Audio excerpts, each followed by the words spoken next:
Yes, guys, it's the big 1-3, the 13th episode of the Connect the Dots NYC podcast.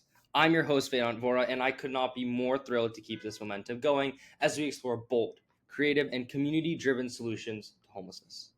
On this podcast, we go beyond headlines to highlight the people and ideas transforming how we think about homelessness, from frontline organizers to policymakers, service providers, and those with lived experience. Every conversation is a chance to reimagine what's possible, and today is no exception. I know you all are eagerly waiting for the special guest I have lined up for this episode, and so without further ado, thank you for joining me today, and let's get started. Ian DeYoung is one of the most influential and provocative voices in the global movement to end homelessness. He is the president and CEO of Org Code Consulting Incorporation, where he has spent over 15 years helping governments, nonprofits, and communities design evidence-based solutions to homelessness. Ian is the author of the book on ending homelessness, the founder of Leadership Academy on Ending Homelessness, and a trusted advisor to organizations such as the Canadian Alliance to End Homelessness, the National Alliance to End Homelessness in the US, and the Jeff Bezos Day One Families Fund.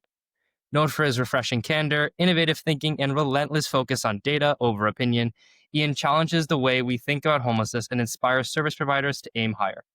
Beyond his work, he's also a YouTuber, former comedian, and aspiring minimalist. Please welcome Ian DeYoung. Hello, everybody.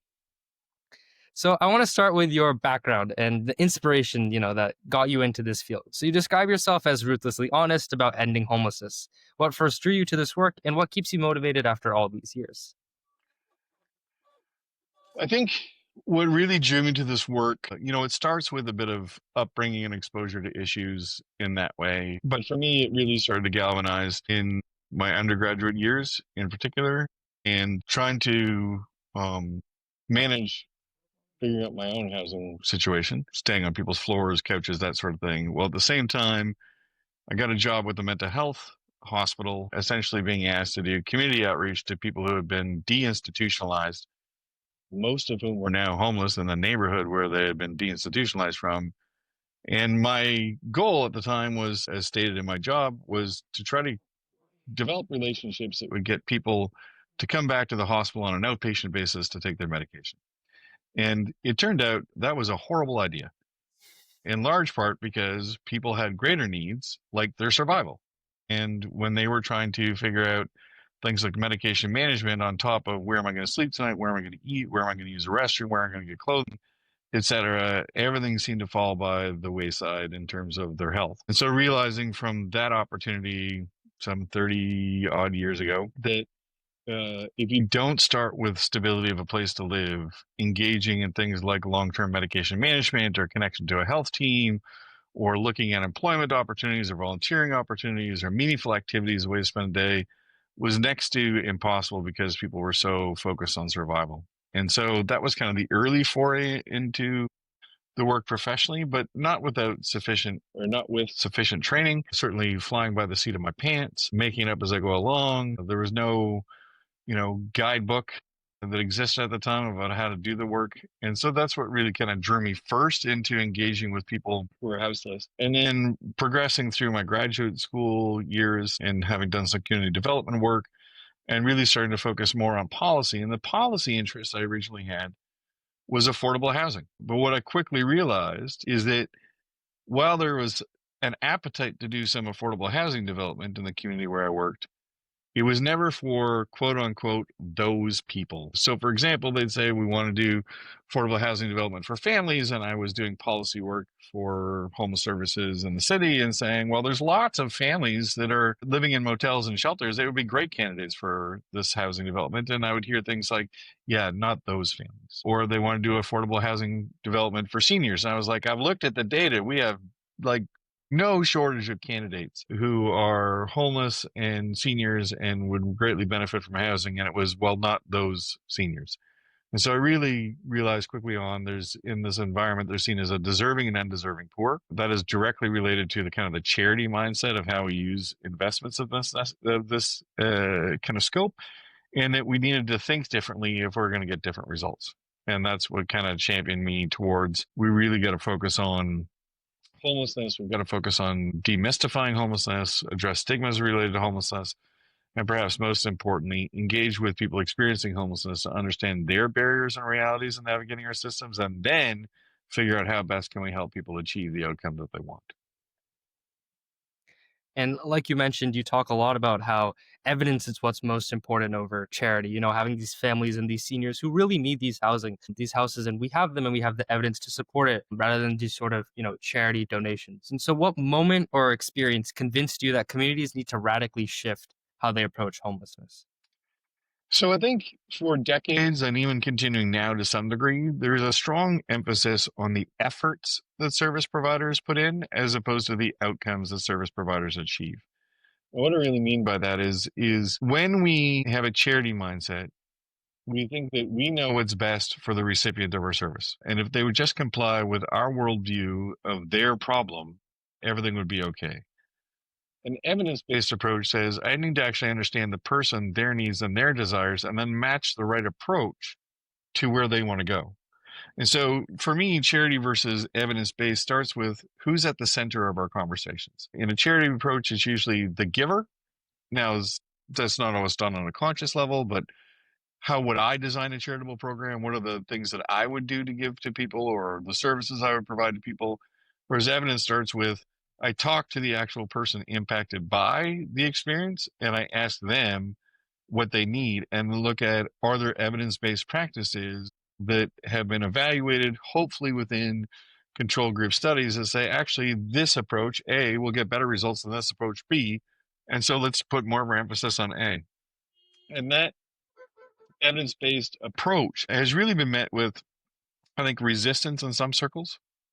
Evidence-based is seen as being, in some ways, like antithetical to the values that an organization holds. And so now my work is really helping people who are in the kind of charitable space understand your values and evidence-based approaches are not at odds if we can figure out how to integrate your desire to do the work with the best approaches to achieve the results of the work. And that's where I've put a lot of emphasis and energy into engaging with service providers and system leaders in recent years.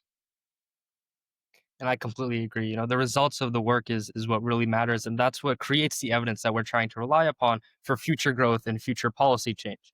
Now, there's no real way you can measure the amount of people who are housed, the amount of housing opportunities they have, and all this, but there's no real way to measure how good we're doing. And recently, I was watching the Invisible Peoples podcast with Mark Horvath, on which you created your own scale, so to speak, called the Screwed Scale. And you said we are a 9.7 out of 10 around last month or so. And so if we don't change course, what does a 10 look like? Are we already there a month later in practice? And what small shifts could bring us down from a 9.7 to, let's say, a 9 or a 9.2? On Mark Horvath's Invisible People podcast, we were reflecting upon the current state, and I did spontaneously develop something called the Screwed Scale and said we were 9.7, not quite out of 10, because as difficult as things are in the current reality, and even though it's been a tectonic shift from how service providers in the past, like decade and a half at least, if not 2 decades, have really been responding to the issue, um, things could get worse, and maybe they will. So, for example, a 10 on the scale means that we are being prescribed by funders an approach to take that is contrary to evidence. And we're already going in that direction. But for example, we'll use permanent supportive housing as kind of a test case. Supportive housing should be used for people with really complex and co-occurring needs. It should be used, for example, with someone with, let's say, a mental illness, as well as living with an addiction, which I know is a form of mental illness, but we separate them all the time as a society, who maybe also has experienced significant amounts of trauma, who also has like sporadic job histories, and you kind of put it into the mix and say, this is a cohort of people that have some pretty profound needs. We can work on addressing those needs, but the profound needs is the reason why PSH exists. If, for example, we said, we're not using PSH for people with complex needs anymore, right? They need to go sort their stuff out, either in shelter or while living in encampment, and then come looking for housing when they're already kind of more advanced and responding to like their mental illness, their trauma, their addiction, their job history, etc. And so I think it can get worse in that regard. I think even with the movement towards criminalization of homelessness, if we look at the Grants Pass decision by the Supreme Court last year, if we look at kind of the movement towards responses to homelessness kind of in more recent times since January. What I really take away is the advancement in criminalization could eventually lead to further othering of this group of society and other forced labor, forced treatment, etc., which I think would be worse, even though there's some signs that those things might be in the works. So I think that would be bring us up to a 10. So how do we get down from 9.7? A few things. One, I think there's an opportunity in all this. It's the making lemonade out of lemons sort of experience.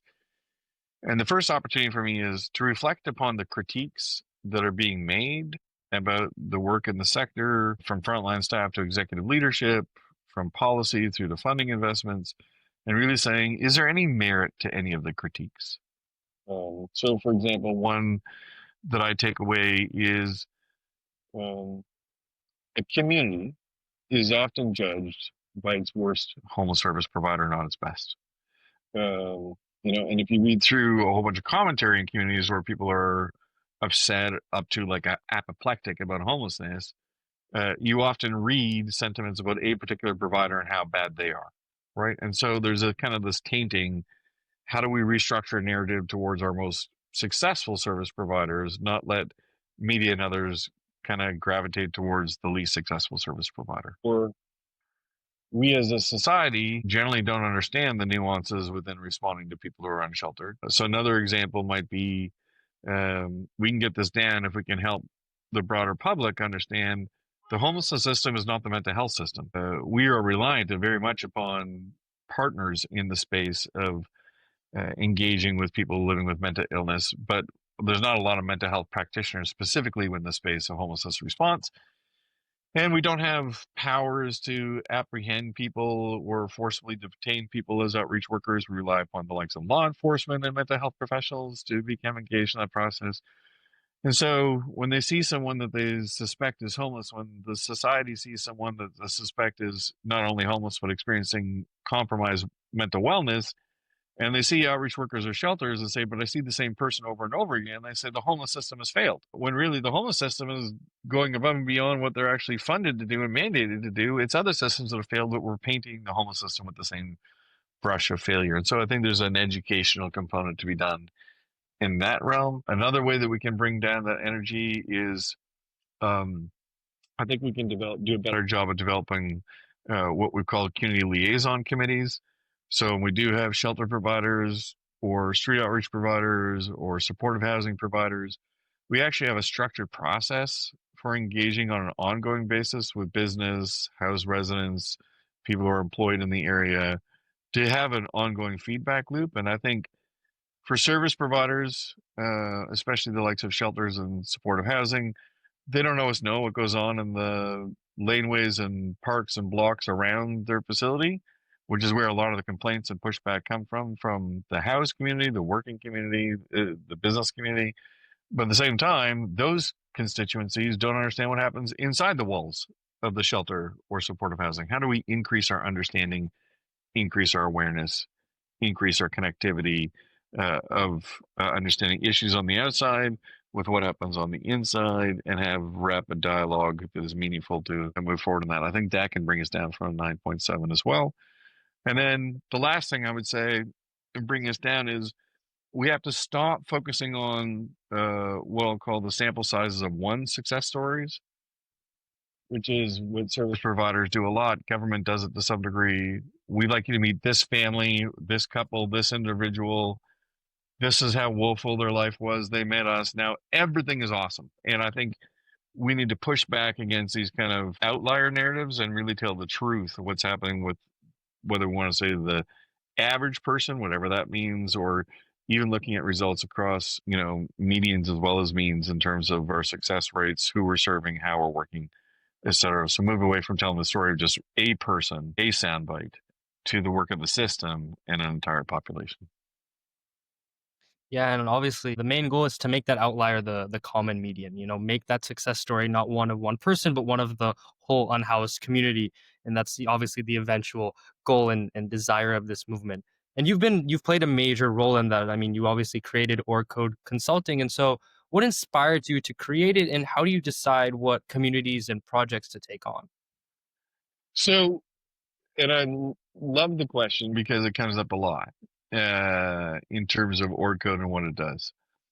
So a brief history of org code is that I actually joined an existing firm. There already was an org code, and when I joined in 2009, what didn't exist was almost an exclusive emphasis on homelessness, social policy, housing issues, etc. Did a lot of change management initiatives. Uh, had worked somewhat in the human services sector, but didn't do that exclusively. And within a few years, I was able to buy out the other owner and make org code just a reflection of the values that I want to uphold in our work of responding to homelessness. But what made me do it? I think that there are opportunities for taking my years of experience in policy and program design and program implementation and direct service and offer a different menu of offerings to the community that was different than what other technical assistance providers were doing. So that we became, as an entity, OrCode as an entity, an instrument by which we could walk you through how to deal with some of the most very challenging issues from a systems level or operational issues from people who have actually done the work, not people who are technical assistance providers who have never worked in the field and have essentially read like a policy manual or a HUD memo or some regulations and think that gives them sufficient knowledge to put it out. So we've always been a little bit different that way.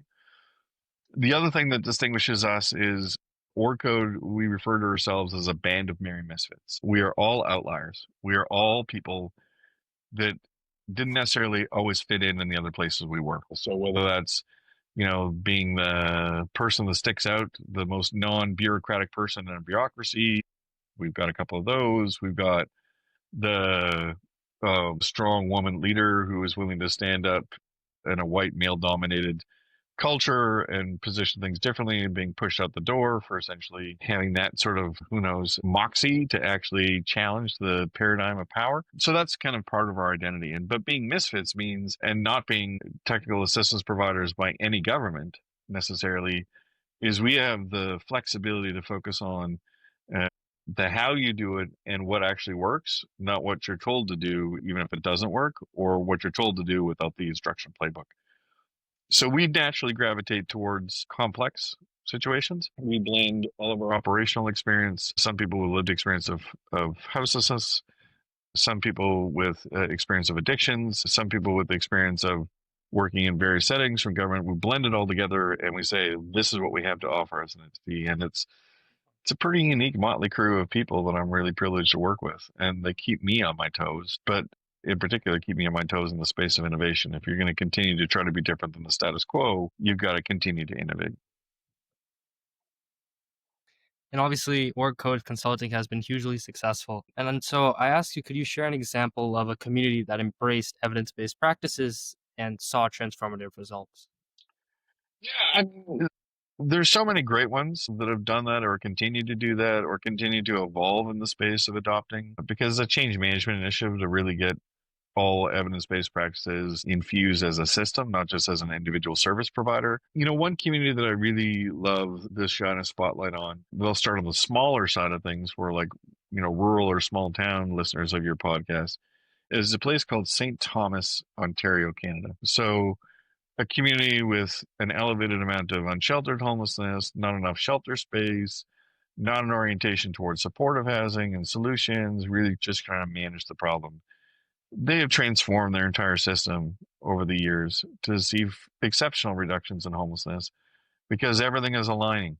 Street outreach is aligning towards housing solutions. Shelters are aligned to housing solutions. Development of supportive housing continues to happen and be added at scale. Everybody is focused on housing with wraparound supports as a solution to people's homelessness and driving in that direction. And when you see that start to take shape and you see the transformations, you also get a lot of feedback from service providers or direct service staff in a community of that nature who basically say things like, I wouldn't have believed this was possible until we started to see the results. And that the results become contagious to get better and better and better in the space. So we'll use that as like a small scale example of infusing evidence-based practices and seeing results. We can then look to larger scale communities that continue to try to adapt in this space. I think that county-wide initiatives. So for me, I'll look at like the big island of Hawaii, and say, there's an example of a community and the service providers that have been on this track towards developing a pathway to excellence. How do we get evidence-based practices infused across all of our service providers in a way that is understood right down to the direct service level of like, how do I do this? And that's been a huge investment of time. So, for in-person visits, monthly webinars, follow-up kind of conversations, but really seeing them move the needle on implementing evidence-based practices by investing the time and energy to help the entire community understand what those means and seeing results from that, which I think is a good example. And then an example of like parts of evidence-based practices having an impact. I look at places like San Diego and I say, here's a classic example where the biggest challenge to the community is not outflow, it's inflow. The issue isn't that in a high cost market like San Diego that they can't get people housed. They're still doing it. Almost 1,000 people a month or thereabouts on a monthly basis. The problem is that there's more work to be done on the prevention side to keep people out because more than that number are coming into homelessness every year. But that evidence-based practice, really get in the community, focus on housing solutions, really focus on being creative in the space of landlord engagement, really maximizing the use of subsidies, et cetera. But you can see the examples, that example, you can see the positives. Look, we can get people housed, but also an example of, and we got more work to do because we have more people coming into homelessness. So bit of mixed bag in San Diego, bit of the kind of look what a state can do or an entire county can do on the island of Hawaii. So where like Kona, Hilo, Waimea is located, like what does it mean when all of our practitioners start to row in a common direction? And then a small example, St. Thomas, Ontario, where they have seen great reductions in homelessness by moving in the same direction in terms of the integration of the service system. Yeah, and I want to make a key differentiation between the examples that you're giving here and the examples that we talked about earlier, right? When people in the media focus on that one success story and just harp on that this is what's happening, it's great and all. We love these success stories, but it's more so that this success story is, a conduit into what's possible and also what more needs to be done. Like you were talking about in San Diego, how more needs to be done, right? This is an example that, though is successful, right, shows more about what is missing than what has already been done. And I think that's a very, cool difference that needs to be noted because people will go around saying that, oh my God, there's this person who's been housed. Now all of homelessness isn't fixed. And that's not what we're trying to say here. What we're trying to say is that these examples are proof of concept. They Yes. work and then they need to be established and they need to be funded so that it continues to happen. Yes, and to leverage the knowledge that people have gone through the transformation to make it easier for the next community or large scale organization to make the change happen is critically important in that process as well. Exactly. And you've warned that philanthropy is asleep at the wheel and that housing investments are at risk. If funders had to change one thing tomorrow, what would you want them to prioritize? Invest in change and spend on impact. What I mean in that is philanthropy, more so than government, can help nonprofits make tectonic shifts in their operations because there's greater tolerance for risk in a philanthropic investment usually, or just understands change management is a little bit messier than sometimes government thinks. Well, we'll just put out new funding, a new policy guideline, a new program operating guideline, and we're done. But it's usually not that straightforward. So I think there's an opportunity there with philanthropy to really kind of be investing in the higher risk space of how do I invest in change or how do I help like a large multi-service organization make the shift towards evidence? I'll use an example of that. So one of the organizations we work with operates or historically has operated a shelter with more than 1,000 beds in one facility. So a monster mega shelter. And prior to kind of doing the work, they're really all about how do we get heads on beds, food in tummies, and keep the peace. That was essentially it. Infuse evidence-based practices. That same shelter since 2017 has reduced chronic homelessness in their shelter by more than 70% by focusing on different strategies of engaging people in different ways. They haven't hit their capacity threshold since they started infusing evidence-based practices relative to housing solutions. So they actually have more capacity than they need on a nightly basis as a result of kind of putting in that. That's an invest in change. And a lot of that happened with philanthropy being able to step into the space to help them make their way through the transition period, as well as research, evaluate, and work to replicate it. So I think there's space for philanthropy and like that. And then spend on impact.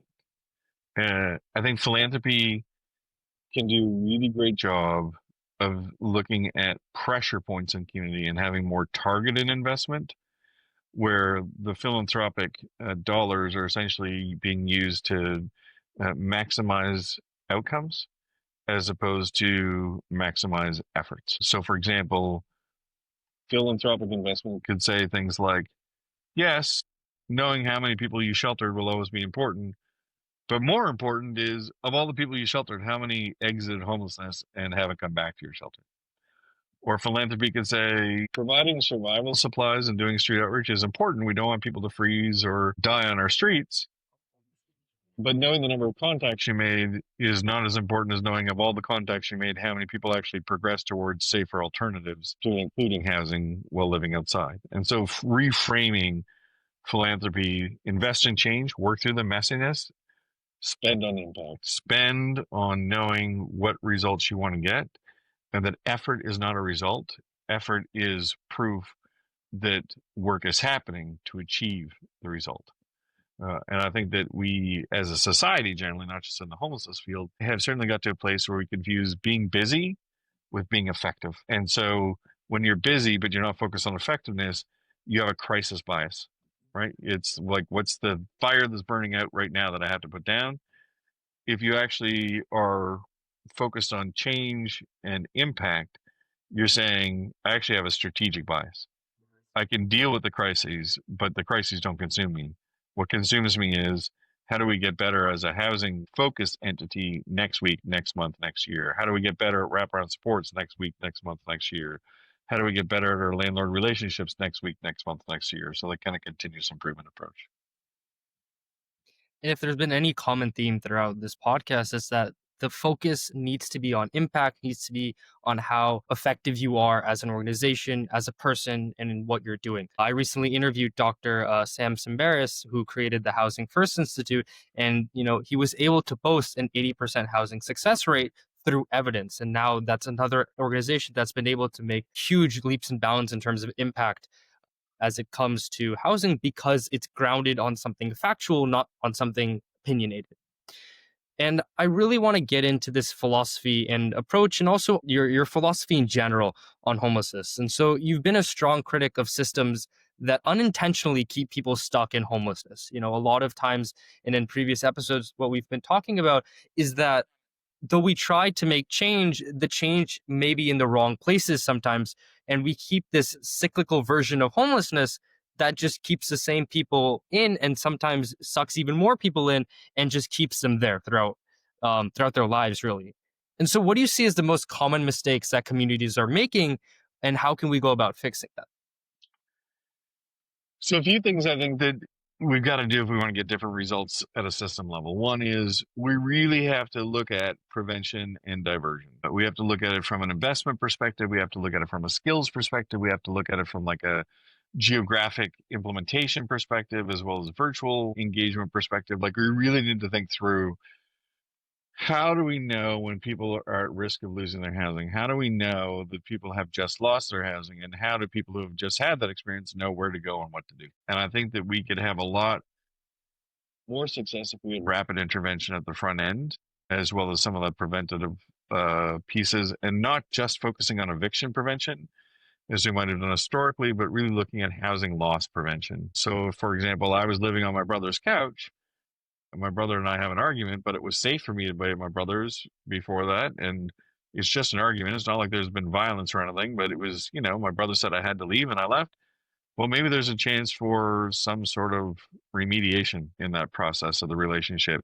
And I can't go back with my brother. That's one less person in the system, but the system might need to put forth the effort to do the mediation that allows that relationship to be healed. So that's a huge opportunity. Another one for me is, it's not an either or. It's not an invest in shelter or invest in housing. It's, we've got to have the right number of shelter beds, operating the right type of models with the right level of dignity, while at the same time we're co-creating housing solutions.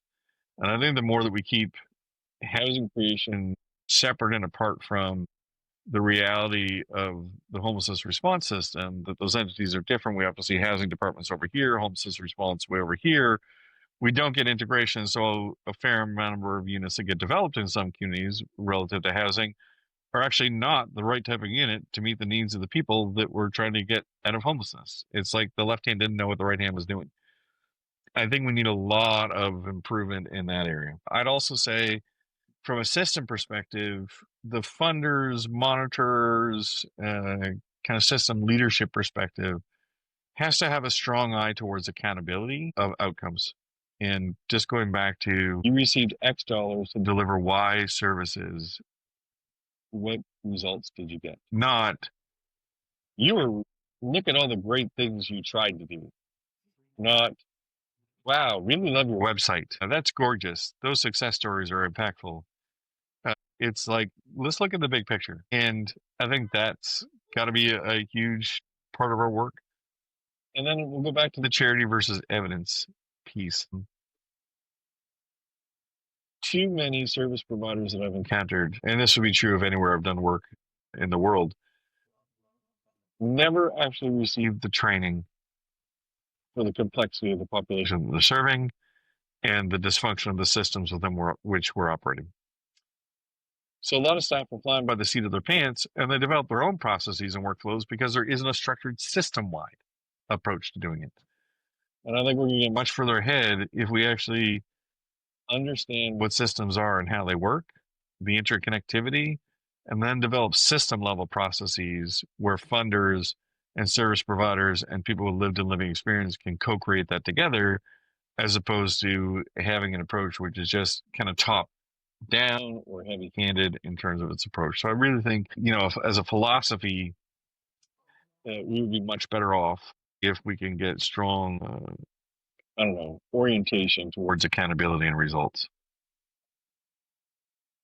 And in the last couple of decades, there's been this kind of shift towards more modern approaches to homelessness. And, an eventual, at least we're in the direction of creating a system-wide sort of education on homelessness and on the systems of that really cause these issues.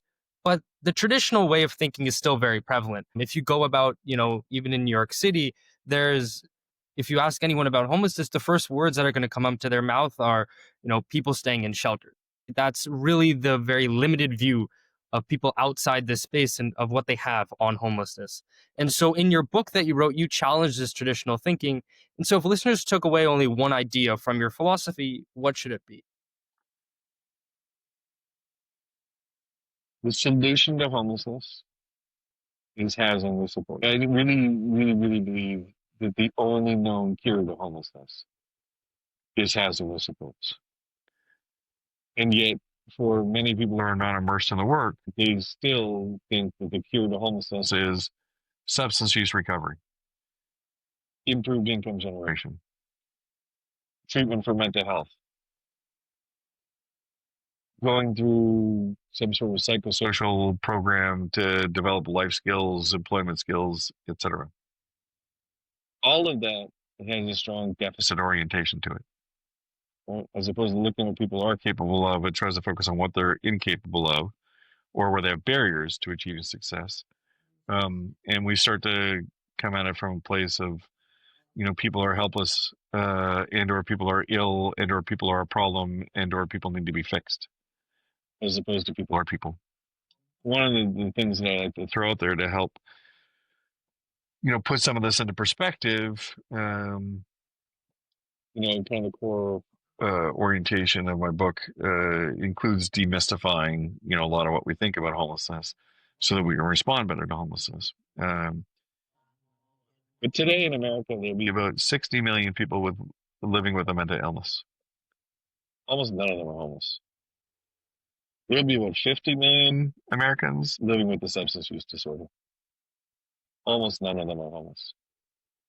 There'll be about 40 million people living in extreme economic poverty. Almost none of them are homeless.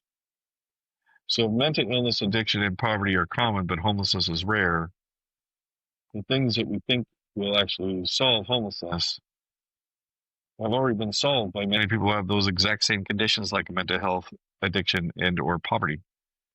How do we replicate based upon the experts, people with those conditions who are surviving and in some instances even thriving without ever experiencing homelessness? For the general public who thinks it's a mental illness, addiction, or income issue. Again, kind of rethinking the narrative around, well, even if we agreed, which we won't always, that people would benefit from supports or treatment for their mental illness. You're going to get better results for that if the person has a stable place to call home while they're engaged in that treatment. If someone goes through a substance use recovery program, they're going to get much better results of substance use recovery if they have a stable place to call home. I mean, there's no shortage across the country of people who go to residential substance use recovery programs only to be discharged back into homelessness. And it's the discharge back into homelessness that repeats the cycle of substance use. And when it comes to people who are very low income and experiencing poverty, one of the examples I use in training for communities is to say,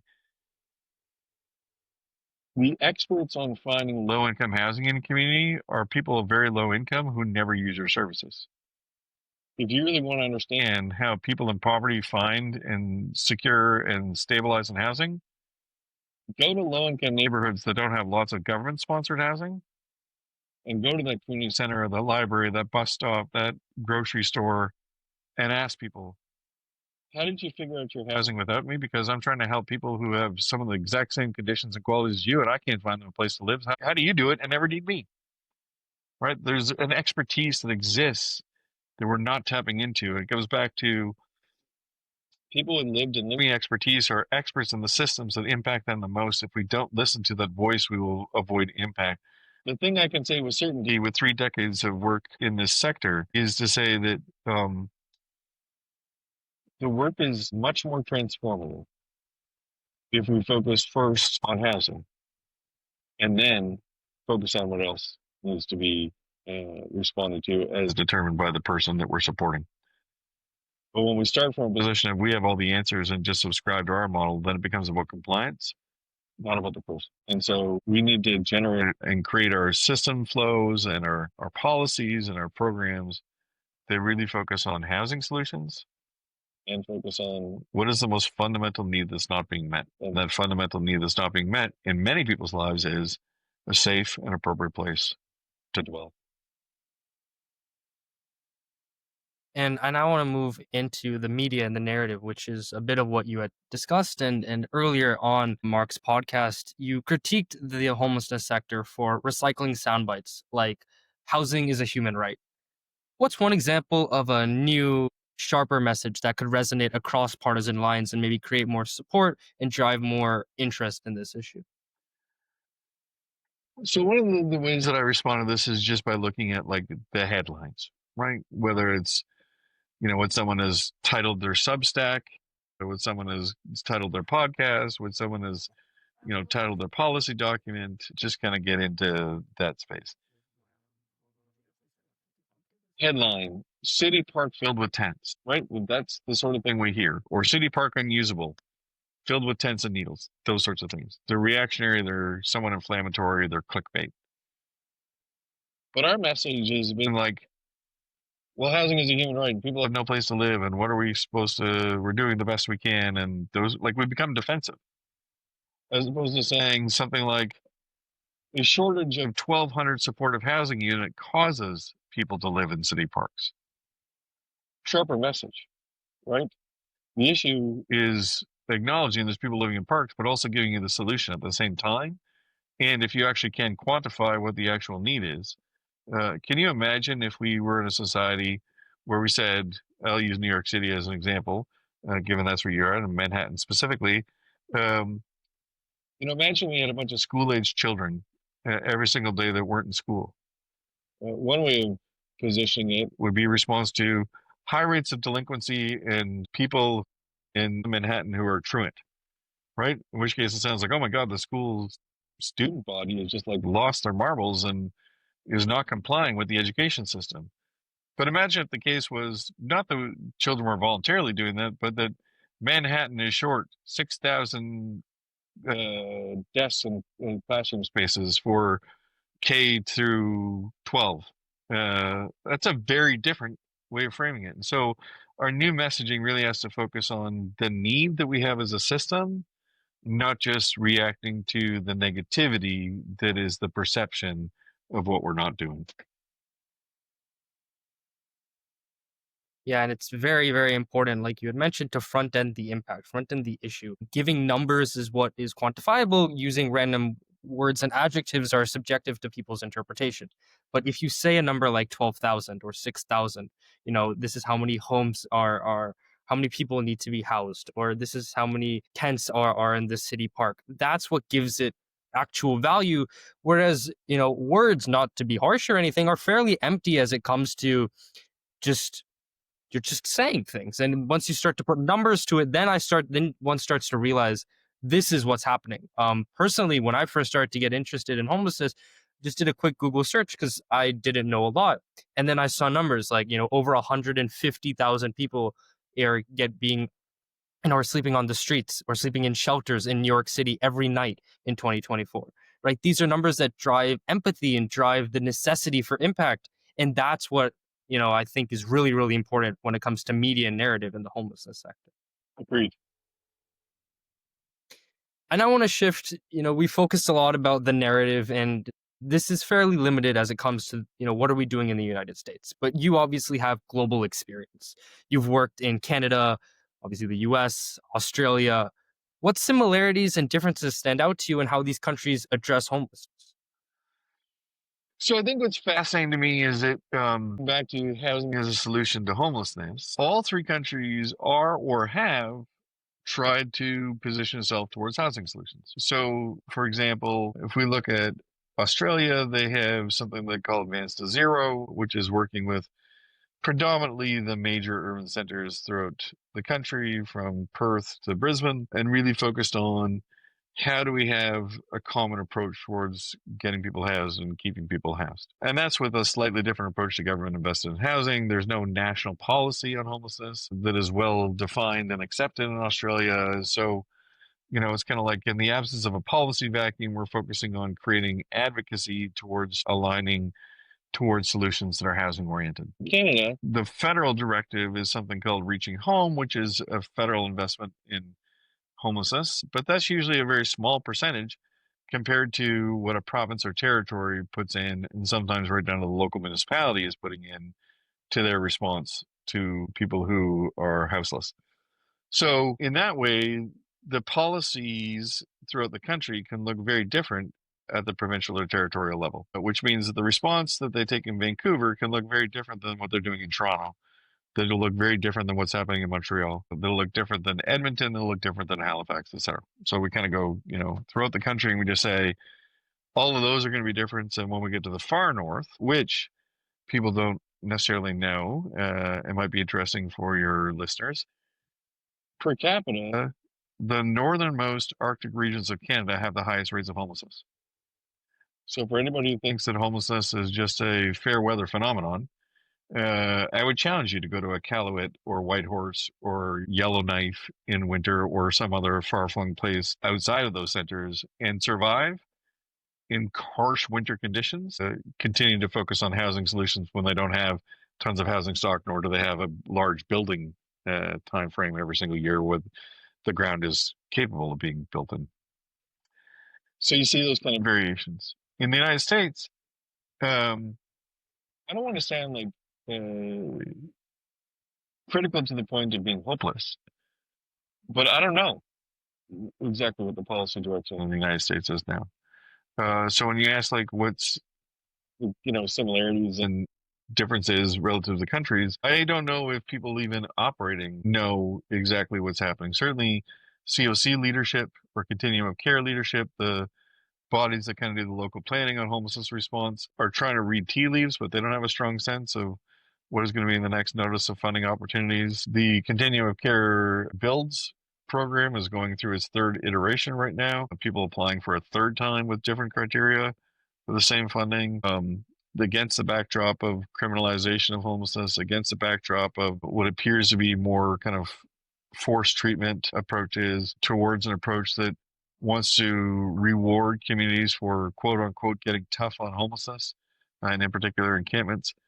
So if that all comes to bear in operations, I think the United States probably looks like the biggest outlier. When for decades, and especially in response to veteran homelessness in the United States, it's been a beacon. I mean, if we look at reductions in veteran homelessness, and we know that you scale the investment with a specific population, you get really good results.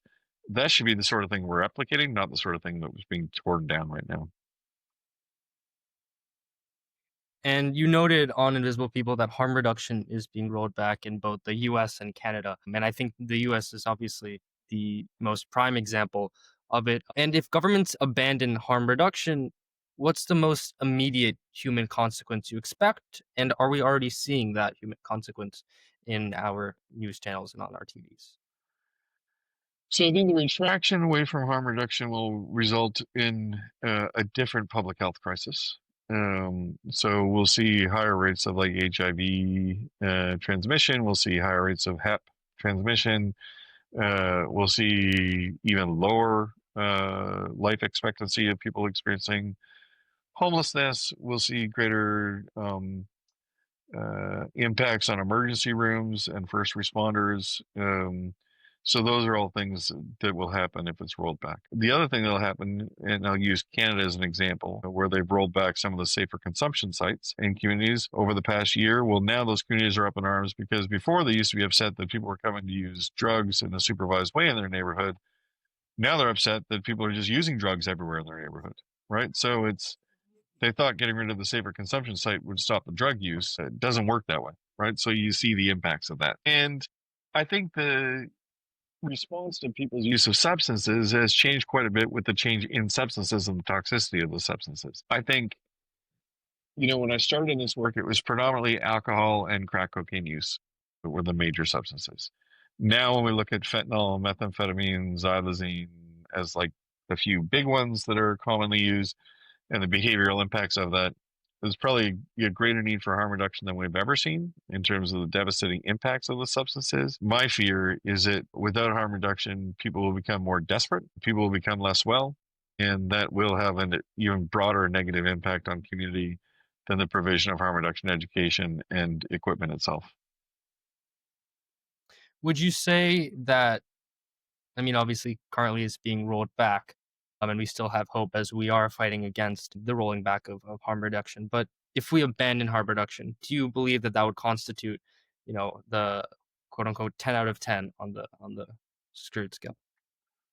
It'll move up towards the 10 slightly, but we're not going to still be at the 10. I mean, we still have to do other things in addition to. But I think from the perspective of a population, people who use substances who experience homelessness, which is, again, for your listeners, a subset of the population, is not the entire population. Also, will make the distinction. I think their life becomes a 10. I think their entire existence becomes one of ongoing risk management while living with a co-occurring health issue. So long as we as a society continue to see substance use as a moral failing and character flaw, as opposed to a health issue or response to trauma impacted by other things that can impact our mental health and wellness, in addition to environmental and considerations. But when we just reduce it to be a better person, don't do drugs, we're going to lose relationships with people that we need to have relationships with if we want to journey with them towards their best version of wellness, which could include sobriety, could include going to treatment, could include reducing use, could be modified use, could be all sorts of things. But we really need to put the person at the center, as opposed to, again, thinking, well, we know what's best for people who use substances. Let's actually talk to especially the drug using community within people experiencing homelessness and ask them what the most effective responses are going to be. And I suspect one of the things they'd hear if they did good qualitative research is not necessarily a desire to continue using drugs, but a desire to have a seamless voluntary pathway into treatment when I want it, with a pathway to housing stability upon exit of residential treatment. People think everyone who's using drugs doesn't want to get clean and sober, and I would say that's not what the reality is. The reality is people often can't access the systems that would help them during those times. So harm reduction, we should never view it just as keeping people alive until they make changes, but that is part of what harm reduction does. And if we lose harm reduction, we're going to have a lot of people who never reach the point of modifying their substance use or even achieving cessation and ongoing sobriety. And I think what you said is very, very important, especially to contextualize the quote unquote screwed scale, where a 9.7, though some people may argue like we're not at a 10 yet.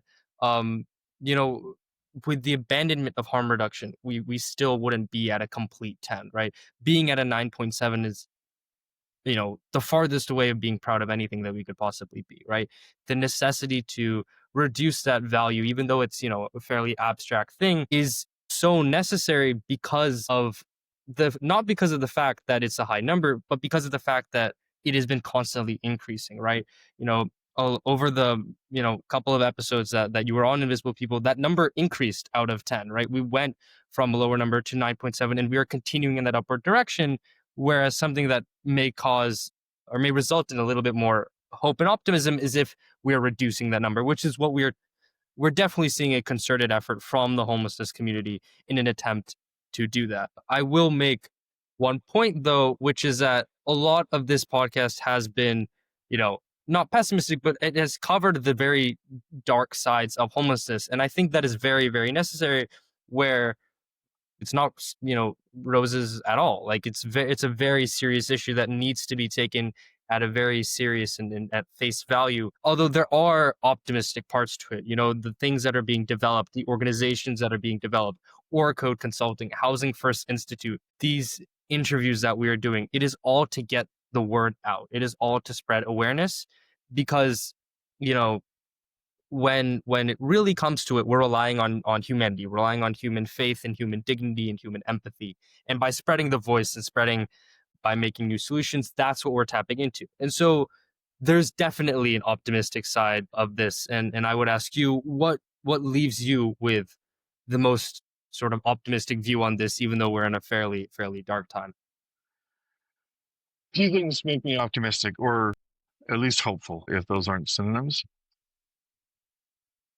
The workforce, especially those that have made career choices to be in this space, give me tremendous hope that they haven't given up, even despite the complexity that is around them. I use that to fuel me. I think I'm optimistic because when we've centered people experiencing homelessness as experts in their own lives, we've seen good policy decisions, program designs, and reductions in homelessness. So that gives me hope. I am hopeful that from a global perspective, especially in more kind of Western countries, we'll continue to develop an evidence base. Now, whether or not that evidence base is followed could be the pessimistic view, but in terms of just having knowledge of what is most effective for different populations under different circumstances, that gives me tremendous hope. And the other, I guess the last thing that gives me hope is that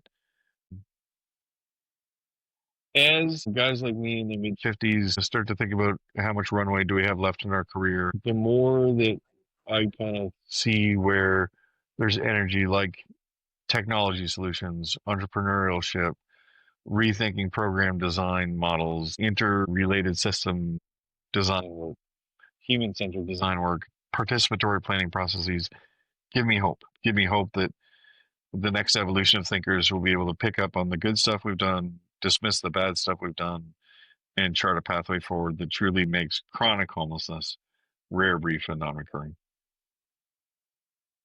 So I do like to end these podcasts with a couple of more personal questions that may not be about homelessness, and then kind of looking forward. And so you've obviously worn many hats: professor, advisor, consultant, author, and more. Which role has shaped your thinking the most? Um, I'd have to say the period from 2005 to 2009 when I designed, implemented, and led an initiative to house people directly from the streets and wrap supports around them. It wasn't based upon any other model. I met Samson Barris years later. But just this idea of housing is a solution, wrapping supports around people is a solution. Probably just in my thinking when I was in as much as, and it was a formative stage of my career. There were naysayers, lots of naysayers. People thought it was a dumb idea. So part of it was let's prove them wrong. Um, so that was pivotal for me. There was part I was at the time on the part-time faculty in the graduate planning program at York University in Toronto, and the ability to integrate a social learning lab into the work we're doing, have graduate students do some of the research and number crunching and analysis, and trying to be more thoughtful with use of data in the space was pivotal for me. I think exposure to travel as a consultant has been pivotal for me. So, like last year, I spent more than 300 nights somewhere other than home in the world working on homelessness solutions. And that's been such a great gift for me to learn what's working with one organization or one community, and then 7 weeks later I'm somewhere else. I'm like, aha, the issue you have, I've actually seen a possible solution. It's way over here in a place you never thought of. I will connect you. So I'm a bit like the bee that pollinates the flower that way, and that gives me hopefulness and recharges my batteries too. But I would say direct service probably the most influential in terms of my thinking and approach. The naysayers, the what works, the what doesn't work, the role of research, the role of listen to the voice of people with living experience, and just the role of like personal professional reflection. How do I keep getting better in this space? And you're known for being very candid, very frank, and just straight to the point. But you also call yourself, a former comedian. And so, how do humor and honesty play into your leadership style and the way you connect with communities? Yeah, I mean, if you had asked me what I was going to be when I was growing up, it wasn't going to be this, right? I was either going to be telling jokes, performing music, or on stage acting. That's what I was going to do. And so it's really been a gift to me that I've had life experiences that have exposed me to an area where I have a deep passion and interest and a desire to make a change. But I've never learned those, or never unlearned, I should say, those skills of like doing stand up. You got to read your audience. Ending homelessness, you got to read your audience. The humor in all this, what makes a great comic is sometimes life insights from a different perspective. What sometimes makes me really good at what I do as a consultant is a different perspective with different insights from how I viewed the same issue. So those are the sort of things that I think are takeaways. To galvanize support for a position, a philosophy, approach also requires buy-in of an audience. And I think that when we think about buy-in, we do think about having substance, but we also have to think about presentation. And so one of the things that has made me, I think, sought after in the space for conferences and keynotes and that sort of stuff is the fact that an appreciation of the audience goes a long way to having impact of message. And so trying to figure out how to be an effective storyteller, that we are constructing the narrative at the same time that we're changing the narrative, just is intellectually satisfying to me and is emotionally satisfying to me. And as a final closing for all our listeners who want to avoid us from continuing moving in that upward direction towards the 10 on the Screwed scale, what's their very first step? What's that one thing that they can do that you don't need the huge experience in the homelessness community? You don't have to run a company. What's that first small step that they can do? Uh, if they are comfortable, I'd say strike up a conversation with 5 random people experiencing homelessness and get to know who they are as a person, not what their struggles are in getting out of homelessness. Center the humanity, and the solutions become imperative to realize. Focus just on the solutions, and we lose the humanity. Impact and human-centered designs. Those are the two definite main takeaways from this podcast. It has been such an honor to have you being on my show, and I really appreciate all the experience that you had to give us. I'm very pleased to meet you. I'm very excited about the work that you're doing with Connect the Dots. And I also just applaud your emerging leadership in the space. And thank you for pulling together this podcast where I'm really honored to be included amongst the high caliber people that you've been able to recruit on your podcast. And just a way of saying, this work towards entrepreneurship, the work towards technology interfaces and use of apps, what you're giving already to the work overall is tremendous. And I just want to thank you for entering into this space. Thanks for having me on your podcast. And thanks to your listeners for engaging themselves in this issue.